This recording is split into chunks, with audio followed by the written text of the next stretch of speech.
Shalom saudara. Kali ini saya akan menanggapi ada sekian tokoh agama lain yang telah lama mengklaim bahwa Roh Kudus itu adalah untuk kehadiran nabinya. Mereka mengambil Injil Yohanes pasal 14 ayat 16, ayat 17, ayat 26. Ayat-ayat tersebut memang ada beberapa varian kata seperti penolong yang lain, roh kebenaran, roh penghibur. Sebenarnya beberapa varian kata ini adalah berbicara Roh Kudus itu sendiri. Sepintas kita melihat ayat-ayat tersebut memang seolah-olah ditujukan pada seseorang. Oleh karena itu, tokoh-tokoh agama tersebut berani mengklaim bahwa ayat-ayat tersebut adalah ditujukan untuk kehadiran nabinya. Apakah benar demikian, saudara? Saya katakan tidak benar. Sesungguhnya mereka telah salah kaprah menafsir ayat-ayat tersebut dan salah mengambil pengertian. Oleh karena itu, melalui kesempatan ini, saya akan jelaskan secara singkat dan jelas.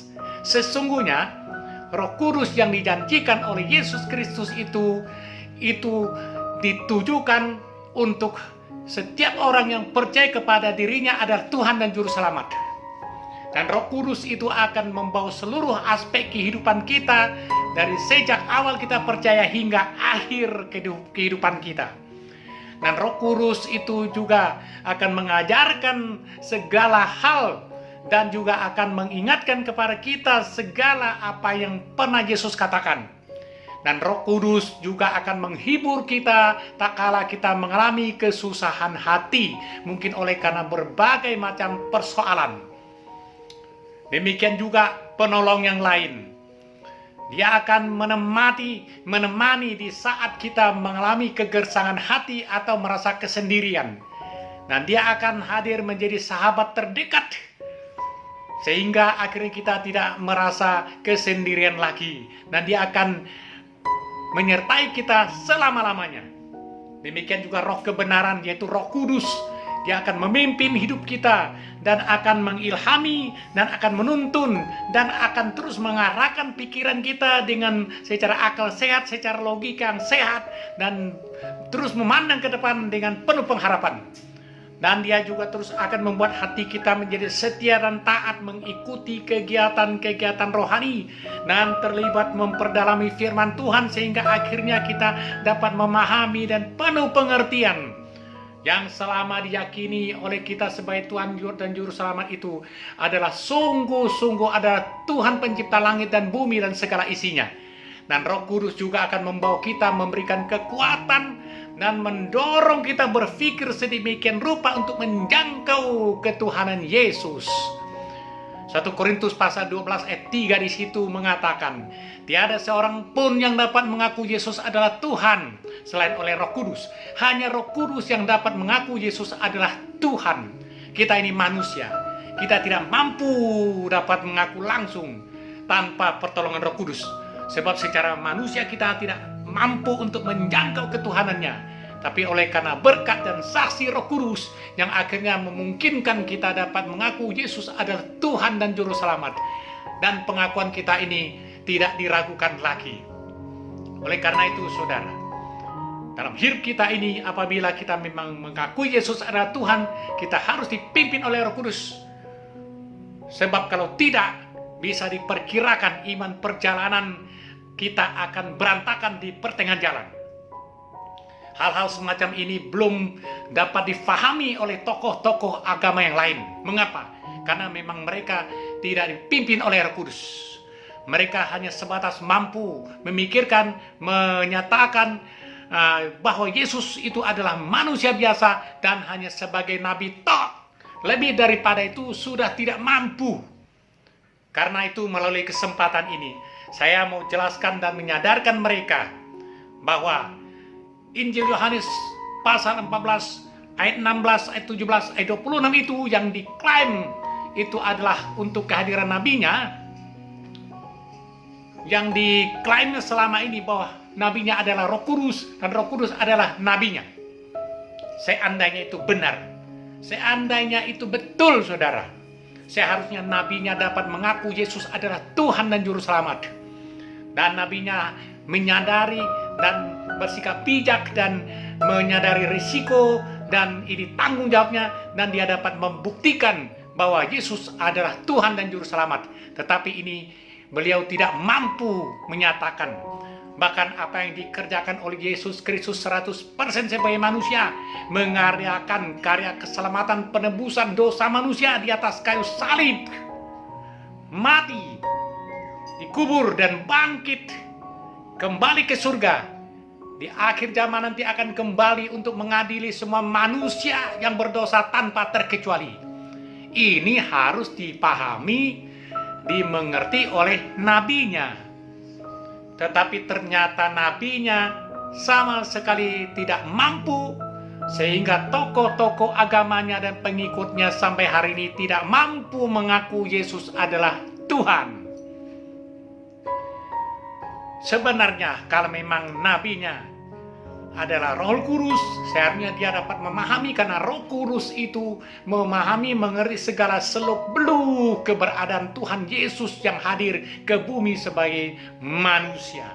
Dan karena Roh Kudus itu memang berasal dari Tuhan itu sendiri dan Tuhan itu sendiri, sebagaimana yang tertulis tadi 1 Korintus pasal 12 ayat 3, tiada seorang pun yang dapat mengaku Yesus adalah Tuhan selain oleh Roh Kudus. Tapi karena memang nabinya tidak dapat mengaku dengan baik, di sini saat ini saya katakan dengan tegas, sesungguhnya nabinya bukanlah Roh Kudus dan Roh Kudus itu bukan nabinya. Saya mohon tokoh-tokoh agama yang bisa mengerti dalam hal ini, dan saya tidak sengaja untuk menyakiti ataupun meremehkan. Sebenarnya tokoh-tokoh agamanya tersebut itu mereka sesungguhnya ya pinter-pinter, namun mungkin belum sempurna kepintarannya, mempunyai gelar yang cukup tinggi, tapi tidak dapat memahami akan ketuhanan Yesus. Saya bisa mengerti, mungkin dikarenakan semenjak dari kecil sudah didoktrinasi sedemikian rupa, sehingga sampai akhirnya dewasa pun mereka tidak mampu memahami bahwa Yesus Kristus adalah Tuhan dan Juru Selamat. Sebenarnya saya pribadi merindu, alangkah indahnya kalau tokoh-tokoh agamanya tersebut dapat berpikir lebih bijak dan terbuka sebelum dinyatakan bahwa Yesus adalah Tuhan. Lebih baik dia tenangkan hatinya dan bersikap mempunyai suatu responsif untuk coba mendalami. Lebih daripada itu sebenarnya, untuk memahami ketuhanan Yesus, memang seharusnya tokoh-tokoh agama terus bisa mengambil satu langkah pasti, menerima Tuhan Yesus Kristus sebagai Tuhan dan Juru Selamat, dan memperoleh anugerah keselamatan yang pasti bagi dirinya. Dan Tuhan Yesus akan memberikan Roh Kudus kepada mereka, dan mereka akhirnya dapat memahami dan mengerti betul bahwa Yesus Kristus adalah Tuhan, pencipta langit dan bumi, Tuhan yang Maha Kuasa, Tuhan yang Maha Esa, seperti kita-kita ini. Itulah yang saya harapkan secara pribadi. Kembali kepada saudara Kristen, kita-kita yang sudah percaya kepada Tuhan Yesus, yang sudah meyakini, yang sudah punya pegangan pasti, yang dijanjikan juga oleh Roh Kudus yang memimpin kita sejak dari awal hingga akhir kehidupan kita, alias kita saatnya dipanggil pulang oleh Bapa di surga. Dan kepastian yang pasti ini bagi kita adalah sebagai orang yang terbahagia di muka bumi. Kitab Wahyu pasal 14 ayat 13 di situ dikatakan, berbahagialah orang-orang yang mati saat ini di dalam Tuhan, karena dia boleh istirahat dari segala nyeri lelah mereka. Artinya, kebahagiaan kekal yang sudah terpatri, yang sudah paten buat kita semua, yang sudah percaya kepada Yesus Kristus adalah Tuhan dan Juru Selamat. Oleh karena itu, bagi siapapun Dari saat ini masih ada kesempatan untuk datang menerima keselamatan pasti daripada Tuhan Yesus Kristus. Saya pikir hanya demikian yang dapat saya sampaikan. Akhirnya Tuhan Yesus memberkati kita semua. Amin. Saudara, jangan lupa like and subscribe untuk melanjutkan perkembangan pengertian firman Tuhan selanjutnya. Dan jangan lupa juga untuk di-sharekan kepada saudara-saudara kita yang lain agar boleh menjadi berkat bagi banyak orang. Tuhan Yesus memberkati.